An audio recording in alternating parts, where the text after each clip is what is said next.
नमस्कार, मी पूजा. मार्ग प्रगतीचा मध्ये आपल्या सगळ्यांचं मनपूर्वक स्वागत. आजचा आपला विषय आहे सहकारी बँकिंग आणि सोने तारण कर्ज. आणि या विषयावर आज आपल्याला मार्गदर्शन करणार आहेत संदीप ओमप्रकाश कोयटे सर. सगळ्यात आधी आपण त्यांचं आपल्या कार्यक्रमामध्ये मनपूर्वक स्वागत करूया. सर, सगळ्यात आधी आमच्या कार्यक्रमामध्ये आपलं स्वागत. नमस्कार. तर सगळ्यात आधी मी तुम्हाला संदीप कोयटे सरांची थोडक्यात ओळख करून देते. संदीप कोयटे सर हे सुधन गोल्ड लोन चे संचालक आहेत. त्याचप्रमाणे पतसंस्था क्षेत्रामध्ये नामांकित अशा समता पतसंस्थेचे संचालक सुद्धा आहेत. त्याचप्रमाणे सगळ्यात महत्त्वाचं म्हणजे सुधन गोल्ड ही 3 वर्षात 3000 कोटी रुपयांचा व्यवसाय करणारी भारतातील सहकार क्षेत्रातील एकमेव अशी स्टार्टअप कंपनी आहे. आणि सगळ्यात महत्त्वाचा त्यांचा जो उद्देश आहे, युवकांसाठी त्यांनी ही स्टार्टअप कंपनी जी आहे ती सुरू केलेली आहे. सर आपल्या स्टुडिओमध्ये आहेत. जास्त वेळ न घालवता लगेचच आजच्या आपल्या विषयाला सुरुवात करूया. सर, अत्यंत महत्त्वाचा उद्देश आहे तुमचा आणि महत्त्वाच्या उद्देशानं खरं तर तुम्ही ही कंपनी सुरू केलेली आहे. युवकांना मिळावं काम या उद्देशानं तुम्ही ही स्टार्टअप कंपनी सुरू केली आहे. सगळ्यात पहिला प्रश्न माझा त्यालाच अनुसरून आहे, कंपनी सुरू करण्यामागचं नेमकं कारण काय आहे आणि कशा पद्धतीनं तुम्हाला प्रेरणा मिळाली, काय सांगू शकता? सुधन गोल्ड लोन ही कंपनी आम्ही 2021 साली स्थापन केली आणि अहिल्यानगर जिल्ह्यातील कोपरगाव येथे राहत असताना त्या भागातील लोकांना, जे ग्रामीण जनता आहे, ज्याच्यामध्ये शेतकऱ्यांचा मोठा सहभाग आहे, तिथल्या व्यापाऱ्यांचा सहभाग आहे, यांना ज्या अडचणी भेडसावतात त्याच्यावर मार्ग कसा काढायचा याच्यातून आम्ही या कंपनीची खरंच स्थापना झाली. ग्रामीण भागातला जो शेतकरी असतो याला नेहमीच त्याच्या पेरण्यांच्या वेळेस, औषध फवारणीच्या वेळेस त्याला पैशांची आवश्यकता असते आणि त्याच वेळेस नेमकी त्याला कुठूनही पैसा उपलब्ध होत नाही. मग अशा वेळेस तो त्याच्या घरातले दागिने, सोनं हे कुठेतरी गहाण ठेवतो आणि ते गहाण ठेवून ते पैसे घेऊन त्याच्यावर तो आपला शेतीचा व्यवसाय हा करत असतो. या सोनेतारण कर्ज घेताना या सोनेतारण कर्जात काम करणाऱ्या ह्या ज्या काही मोठ्या मोठ्या कंपनीज आहेत, या कंपनीज या ग्रामीण भागातल्या शेतकऱ्यांची खूप मोठ्या प्रमाणात लुबाडणूक करतायत. आणि मग हे थांबवण्याकरता आपण काही करू शकतो का? तुम्ही जशी ओळख करताना सांगितलं की मी स्वतः पतसंस्था क्षेत्रामध्ये कार्यरत आहे. समता नागरी सहकारी पतसंस्थेचा मी संचालक आहे आणि संचालक असताना तिथे जे काही ग्राहक यायचे त्या ग्राहकांना आपण पतसंस्थांच्या माध्यमातून मदत करू शकतो का? याच्यातूनच सोने तारण कर्ज व्यवसायाची आपण शेतकऱ्यांना कशी मदत करू शकतो याच्याकरता आम्ही सुधन गोल्ड लोन या कंपनीची स्थापना केली. आणि स्थापना केल्यानंतर आमच्या असं लक्षात आलं की ह्या कंपनीमधून जे काही कर्मचारी कामाला असणार आहेत, हे सर्व कर्मचारी आपण जर ग्रामीण भागातीलच घेतले तर त्याचा ग्रामीण भागातील शेतकऱ्यांच्या मुलांनाही चांगला फायदा होईल. कारण ग्रामीण भागातील युवक कुठंतरी मोठ्या पगाराच्या अपेक्षेने आज ग्रामीण भाग सोडून शहराकडे वळू लागलेला आहे आणि त्यामुळं ग्रामीण भागातील लोकसंख्या दिवसेंदिवस कमी होत चाललेली आहे. मग त्याच शेतकऱ्यांच्या मुलांना जर आपण आपल्याच ग्रामीण भागात जर काम दिलं तर हे मुलं नोकरी पण करू शकतील आणि साईड बाय साईड ते आपलं शेतीसुद्धा बघू शकतील.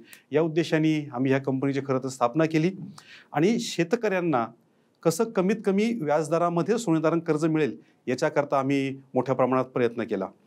या सोनेतारण क्षेत्रामध्ये भरपूर मोठमोठ्या कंपनीज या ठिकाणी काम करतायत, परंतु ते जे काही जाहिरात करतात अगदी त्याच्या उलट ते लोकांना फसवणूक करत असतात. जाहिरातीमध्ये कुठेतरी फसवी जाहिरात काही प्रमाणात त्यांच्याकडून केली जाते असं मी या ठिकाणी निश्चित सांगू शकेल. कारण की ही कंपनी सुरू करताना मी स्वतः जे ह्याची स्थापना त्याच्यातून झालेली आहे की मी एका पतसंस्थेचा संचालक असल्यामुळे त्या संस्थेचं सॉफ्टवेअर डेव्हलप करण्याकरता मी काम करत होतो आणि मग ह्या सॉफ्टवेअरची माहिती मी इतर कंपन्यांकडून घेत होतो. मग ही माहिती घेत असताना ज्यावेळेस मी स्वतः एका सोनेतारण कर्ज कंपनीमध्ये, खाजगी कंपनीमध्ये मी ज्यावेळेस कर्ज घेतलं, तिथलं सॉफ्टवेअर कसं आहे बघण्याकरता, आणि हे कर्ज ज्यावेळेस मी 3-4 महिन्यानंतर परत फेडीला गेलो तर त्यावेळेस मला खूप मोठा आश्चर्याचा धक्का बसला. कारण की मला त्यांनी सांगितलं होतं की सोनेतारण कर्ज तुम्ही जे घेत आहात हे फक्त 6.5% प्रतिवर्ष या दराने तुम्हाला मिळत आहे. परंतु मी ज्यावेळेस त्याचं रिपेमेंट करायला गेलो त्यावेळेस माझ्या असं लक्षात आलं की त्यांनी मला तब्बल 36% व्याजदर लावलेला आहे. आणि मग लक्षात आलं की कुठंतरी ह्या लोकांनी मला फसवलेलं आहे. त्यांच्याकडून मी बरीच माहिती घेतली, परंतु त्यांनी मला वेगवेगळ्या कागदपत्रांच्या करारनाम्यामध्ये बांधलेलं होतं आणि मी सुद्धा त्या कागदपत्रांना नकळतपणे सह्या केलेल्या होत्या. त्यामुळे मला सुद्धा ते कर्ज 36% घ्यावं लागलं. आणि मग अशी मनात भावना आली की अरे, मी स्वतः जर बँकिंग क्षेत्रात काम करतो तरीसुद्धा माझी फसवणूक झालेली आहे. जर हे गरीब शेतकरी ज्यांना खरंच फायनान्सचं काही नॉलेज नसतं यांची किती मोठ्या प्रमाणात फसवणूक होत आहे. आणि त्याच्यातूनच या सुधन गोल्ड लोन कंपनीचा जन्म झाला की इथल्या स्थानिक ग्रामीण भागातील शेतकऱ्यांना, व्यापाऱ्यांना जेव्हा कधी सोनेतारण कर्जाची गरज पडेल तेव्हा त्यांना पतसंस्थांच्या माध्यमातून कारण महाराष्ट्रामध्ये पतसंस्थांचं जाळं हे ग्रामीण भागात खूप मोठ्या प्रमाणात पसरलेलं आहे आणि तेथील शेतकरी हे सगळ्या पतसंस्थांना कनेक्ट असतात. पण ह्या मोठ्या कंपन्यांची, सोनेतारण कंपन्यांची जाहिरात मोठ्या प्रमाणात होत असते. त्यामुळं नकळतपणे शेतकरी त्या कंपन्यांकडे अट्रॅक्ट होतो आणि पतसंस्थांकडं किंवा सरकारी बँकांकडे तो जात नाही, कारण की कुठेतरी मार्केटिंगचा प्रभाव हा त्यांच्यावर झालेला असतो. आणि म्हणूनच मग या शेतकऱ्यांना आपण पतसंस्थांच्या माध्यमातून कमी व्याजदरात कर्ज देऊ शकतो का, या भावनेने आम्ही ही कंपनीची सुरुवात केली आणि पतसंस्थांबरोबर टायअप करून आम्ही महाराष्ट्रातीलच नव्हे तर महाराष्ट्र, कर्नाटक, गुजरात, तेलंगणा, आंध्रा, मध्य प्रदेश अशा 7 राज्यांमध्ये आम्ही सोनेतारण कर्ज व्यवसायाची पतसंस्थांच्या माध्यमातून सुरुवात केली. नक्कीच. ज्या पद्धतीने तुम्ही सांगितलं की कशा पद्धतीने तुम्ही या तुमच्या कंपनीची सुरुवात केली आणि तुम्हाला प्रेरणा नेमकी कशी मिळाली. तर आता मला असं विचारायचं की आपली कंपनी पारंपरिक गोल्ड लोन कंपन्यांपेक्षा कशी वेगळी आहे? वेगळं तुम्ही कसं सिद्ध कराल त्याला? काय सांगाल त्याबद्दल? खरं तर सर्वच ह्या ज्या काही पारंपरिक गोल्ड लोन कंपन्या आहेत, गोल्ड लोनमध्ये काम करणारे 2 एक आहेत की आर्थिक संस्था जे RBI कंट्रोल करतं आणि दुसऱ्या म्हणजे खाजगी सावकारकी. अजूनही ग्रामीण भागामध्ये मोठ्या प्रमाणात खाजगी सावकारकी ही सोनेतारण कर्जाच्या माध्यमातून केली जाते आणि तसंच या खाजगी ज्या संस्था आहेत या सुद्धा सोनेतारण कर्जामध्ये फायनान्सिंगचं काम करतात. परंतु ह्या दोन्ही कंपन्या, हे सावकार असो किंवा खाजगी कंपन्या असो, हे फायदा मिळवण्याकरता, स्वतःच्या कंपनीला फायदा मिळवण्याकरता काम करतात. जिथं सुधन ही त्याच्या ग्राहकांना, म्हणजे जे शेतकरी आहेत, ग्रामीण भागातील युवक आहेत, ग्रामीण भागातील व्यावसायिक आहेत, यांचा कसा फायदा होईल याच्याकरता सुधन गोल्ड लोन ही कंपनी काम करत असते. आणि मला सांगायला खरंच यानिमित्ताने आनंद वाटतो की सुधन गोल्ड लोननी तर फक्त 3 वर्षात जवळजवळ 3,000 कोटी रुपयांचा व्यवसाय तर केलेलाच आहे, परंतु त्याहीपेक्षा मोठा आम्हाला अभिमान वाटतो की ह्या 3,000 कोटीच्या व्यवसायाच्या माध्यमातून आम्ही ग्रामीण भागातील शेतकऱ्याचे व्याजात बुडणारे तब्बल 175 कोटी रुपयांची बचत आम्ही त्या शेतकऱ्यांची करू शकलेलो आहोत. याच्याबद्दल आम्हाला खूप मोठा अभिमान वाटतो आणि माझ्या मते हाच एक मोठा फरक हा इतर कंपन्या आणि सुधनमध्ये आहे. त्याचबरोबर टेक्नॉलॉजी असेल, आपण कुठल्याही एखाद्या बँकेमध्ये गेलात तर आपल्या सोनेतारण कर्ज घेण्याकरता किमान 1 दिवसाचा पूर्ण कालावधी लागतो. तिथंच जर सुधनकडे जर कस्टमर आला तर सुधन फक्त 14 मिनिटांमध्ये ग्राहकाला सोनेतारण कर्ज पुरवठा करू शकते. आणि म्हणूनच हा एक मोठा टेक्नॉलॉजीच्या, तंत्रज्ञानाच्या माध्यमातून केलेला फरक, हा स्टार्टअप कंपनीने केलेला फरक, हा मुख्य फरक मला या ठिकाणी सांगावासा वाटतो. नक्कीच. तुम्ही फरक ज्या पद्धतीने सांगितला की इतर पारंपरिक गोल्ड लोन कंपन्यांपेक्षा तुमची कंपनी पूर्णपणे कशी वेगळी आहे. त्याचप्रमाणे गोल्ड लोन घेणारे जे लोक असतात ते सामान्यतः कोण असतात आणि त्याच पद्धतीने सगळ्यात महत्त्वाचं, हे जेव्हा आपण घेतो तेव्हा नेमकी आपल्याला काळजी काय घेणं आवश्यक असतं? सोनेतारण कर्ज घेणारा कोण आहे याचा जर आपण विचार केला तर भारतामध्ये सोन्याला खूप अनन्यसाधारण महत्त्व आहे. त्याचं मूल्यांकन करू शकत नाही, कारण त्याची व्हॅल्यू नाही आहेत, त्या भावना आहेत. भारतातल्या प्रत्येक घरामध्ये जे काय सोनं आहे हे सोन्याला कुठेही किमतीमध्ये मोजता येणार नाही. त्या घरातल्या त्या माऊलीचा, त्या भगिनीचा तो एक अमूल्य ठेवा असतो. आणि जेव्हा कधी त्या कुटुंबाला, त्या घराला, त्या घरातल्या व्यक्तीला पैशाची गरज भासते, जेव्हा तो पहिले त्याच्या मित्रांकडे मागतो, नातेवाईकांकडे मागतो, ज्याला कुठेही कर्ज मिळत नाही, मग त्यावेळेस सर्वात शेवट मग त्याला नाईलाज असतो, आपल्या घरातल्या त्या माऊलीकडे जावं लागतं आणि तिच्याकडं मागावं लागतं की बाई, तुझ्याकडं जे आहे तुझ्या हक्काचं, जे तिचं सोनं असतं, ते सोनं तू आज मला दे, आपल्या परिवाराला आज याची खूप गरज आहे. आणि ती माऊलीसुद्धा मोठ्या अंतःकरणाने त्याच्याकडे असलेली ती पुंजी, ते सोनं, त्या भावना त्या माणसाला देते आणि मग तो माणूस ते सोनं घेऊन आपली गरज पूर्ण करतो. परंतु त्याच्यामध्येच माणसाची जी गरज असते, ही गरज ह्या खाजगी सावकार किंवा ह्या प्रायव्हेट कंपन्यांनी ओळखलेली आहे आणि त्या गरजेचाच गैरफायदा हे कुठेतरी सावकार किंवा खाजगी कंपन्या घेतात आणि नकळतपणे त्याला तो माणूस त्याच्यामध्ये, त्या विळाख्यामध्ये अडकला जातो. आणि मला खरंच आज या माध्यमातून सर्वांना सांगायला, सगळ्यांची एक डोळे उघडणीस मला करावीशी वाटते की ह्या कंपन्या किंवा खाजगी सावकार जरी आपल्याला सांगत असले की आम्ही तुम्हाला 6.5-7% दरांनी, व्याजदरांनी कर्ज पुरवठा करतो, परंतु या सर्वच कंपन्या, यातल्या मॅक्झिमम कंपन्या, यांचे 90% कर्ज हे तब्बल 30 ते 35% इतक्या व्याजदरांनी ते लोकांना दिले जातात. आणि गरज माणसाला असते, त्यामुळे माणूस त्यावेळेस किती व्याजदर आहे याची कुठेही विचार न करता माणूस त्या ठिकाणी कर्ज घेतो. आणि सोनं हे भारताच्या प्रत्येक घराघरामध्ये आहे. आपण सोन्याचा हिशोब करायला गेलो तर जगातल्या ज्या 12-13 किंवा अगदी 15 देश आहेत, त्यांच्या सेंट्रल बँकेकडं जेवढा सोन्याचा साठा आहे त्याच्यापेक्षाही 20% जास्त साठा, म्हणजे ह्या 22 देशांची जर 12 देशांची जर एकत्रित यादी केली, आपण टोटल केली, तर त्यांच्याकडे 24,000 टन सोनं आहे. परंतु आपल्या एकट्या भारतामध्ये, भारतातल्या प्रत्येक घराघरामध्ये आपण बघितलं तर एका सर्वेनुसार भारतातल्या प्रत्येक घरामध्ये एकत्रित केलं तर तब्बल 27,000 टन सोनं हे आपल्या भारताच्या घराघरामध्ये आहे. आणि मग या सोन्याचा वापर गरजेच्या वेळी हा प्रत्येक माणूस, हे प्रत्येक कुटुंब आपली आर्थिक नड भागवण्याकरता ह्याचा वापर करत असतो आणि सोनेतारण कर्ज करत असतो. हे कर्ज करताना खरं तर सर्वच लोकांनी सर्वात पहिले त्या सोनेतारण कर्ज घेताना त्याचे व्याजदर काय आहेत, त्याच्यात कुठं काही वेगळ्या प्रकारचे जम्पिंग रेट आहेत का. सोनेतारण कर्जामध्ये जसं RBI सांगतं की फिक्स रेट आणि फ्लोटिंग रेट हे 2 रेट व्याजदराचे प्रकार हे सर्वसामान्य जनतेला पूर्णपणे माहिती आहेत. परंतु ह्या खाजगी कंपन्यांनी याच्यात एक नवीन प्रकार ॲड केलेला आहे आणि तो प्रकार म्हणजे जम्पिंग रेट.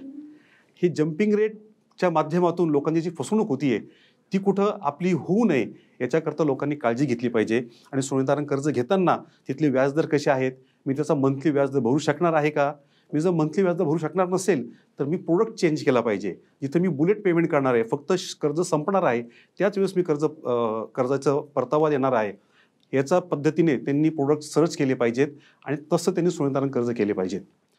ह्या ज्या खाजगी कंपन्या आहेत हे सांगायला अत्यंत मला वाईट वाटतं की या कंपन्यांचा उद्देश हे मला तर असं वाटतंय की सोनेतारण कर्ज बंद होऊ नये, एखाद्या गिऱ्हाईकांनी त्यांच्याकडे केलेलं कर्ज हे त्यांनी सोनं परत नेऊच नये अशा भावनेने ते व्याजदर लावतात आणि मोठ्या प्रमाणात यांचे ऑक्शन केले जातात. आपण या ऑक्शनच्या माध्यमातून सुद्धा बघितलं तर त्याच्यात सुद्धा मोठ्या प्रमाणात ग्राहकांची फसवणूक या कंपन्यांच्या माध्यमातून होत असते. आणि ते वाचवण्याकरताच सुधननी एक नवीन प्रोडक्ट्स तयार केलेले आहेत. सुधनचं ध्येय आहे की त्याच्याकडे जे काही तारणी सोनं त्यांच्या मार्फत पतसंस्थांकडे गहाण आलेलं आहे, यातल्या कुठल्याही कर्जाचा, यातल्या कुठल्याही दागिन्याचा लिलाव हा होता कामा नये. म्हणून सुधननी आतापर्यंत 3,000 कोटी रुपयांचा जरी व्यवसाय केलेला असला तरी प्रत्यक्षात ज्यावेळेस ऑक्शन करायची वेळ येते आतापर्यंत फक्त 90 लाख रुपयांचे ऑक्शनच सुधनच्या माध्यमातून करण्यात आलेले आहेत. आणि त्याचाच आम्हाला खूप मोठा अभिमान वाटतो की या ग्रामीण भागातील शेतकऱ्याचे, ग्रामीण भागातील व्यावसायिकाचे सोनं, दागिना किंवा त्या भावना हे आम्ही वाचवू शकलो. जसं तुम्ही सांगितलं की नेमकं हे जे गोल्ड लोन असतं ते घेणारे लोक कोण असतात आणि कशा पद्धतीनं काळजी घेऊन ते हे सगळं करत असतात. त्याचप्रमाणे गोल्ड लोन क्षेत्रात तंत्रज्ञानाची जी भूमिका आहे ती कशा पद्धतीनं असली पाहिजे किंवा तुमच्या इथे ती नेमकी कशी आहे या बाबतीत काय सांगू शकता? तंत्रज्ञान आज सर्व क्षेत्रामध्ये आलेलं आहे. तसंच सोनेतारण कर्ज व्यवसायामध्ये सुद्धा तंत्रज्ञानाचा मोठ्या प्रमाणात वापर सुधन गोल्ड लोन करत आहेत आणि तसाच वापर सर्वच आर्थिक संस्थांनी करावा अशी माझी इच्छा आहे. सोनेतारण कर्ज करताना याच्यामध्ये संस्थांची जे काही फंडिंग देतात, जे काही कर्ज देतात त्या संस्थांची मोठ्या प्रमाणात फसवणूक सुद्धा होण्याची शक्यता टाळता येत नाही. अशा कितीतरी केसेस आहेत की जिथे सोनेतारणाचं जे व्हॅल्युएशन केलं जातं ते व्हॅल्यूवरनीच त्या संस्थेची फसवणूक केलेली असते आणि कोट्यवधी रुपयांचं नुकसान त्या आर्थिक संस्थेला सोसावं लागतं.